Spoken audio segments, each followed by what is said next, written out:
ఓం శ్రీ సాయినాథాయ నమః.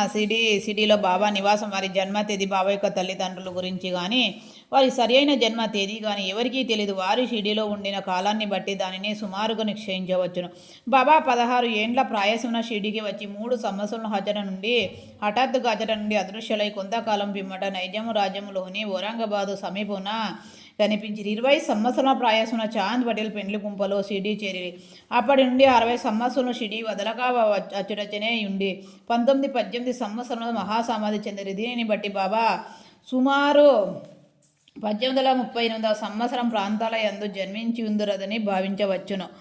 బాబా లక్ష్యం వారి బోధనలు. 17వ శతాబ్దంలో రామదాసు యోగి పుంగవుడు 1681 వర్ధిల్లిన బ్రాహ్మణులను మహమ్మదీయుల నుండి రక్షించు లక్ష్యము వారు చక్కగా నిర్వర్తించిరి.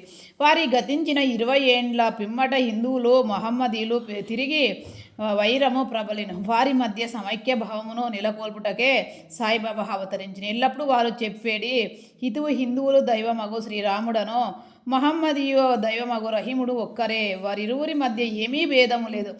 అట్లయినప్పుడు వారి భక్తులతో వారి కలహమాడుట ఎందులకు? ఓ అజ్ఞానులారా, చేతులు కలిపి 2 జాతులు కలిసి మెలిసి ఉండు, బుద్ధితో ప్రవర్తింపుడు, జాతి ఐక్యమతమును సమకూర్చుడు. వివాదం వల్ల కానీ ఘర్షణ వల్ల కానీ ప్రయోజనం లేదు. అందుచేత వివాదములు విడువుడు, ఇతరులతో పోటీ పడకుడు, మీ యొక్క వృద్ధిని మేలు చేసుకొనుడు. భగవంతుడు మిమ్మల్ని రక్షించును.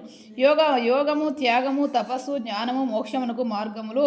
వీనిలో ఏదైనా అవలంబించి మోక్షమును సంపాదించటచో మీ జీవితము వ్యర్థము. ఎవరైనా మీకు కీడు చేసినచో ప్రకారము చేయకుడు. ఇతరుల కొరకు మీరేమైనా చేయగలిగినచో నెల్లప్పుడు మేలు మాత్రమే చేయుడు. సంగ్రామముగా ఇదియే బాబా యొక్క ప్రబోధములు. ఇది ఇహపర సాధనము. ఓం శ్రీ సాయినాథార్పణమస్తు. శుభమో భవతు. ధన్యవాదములు.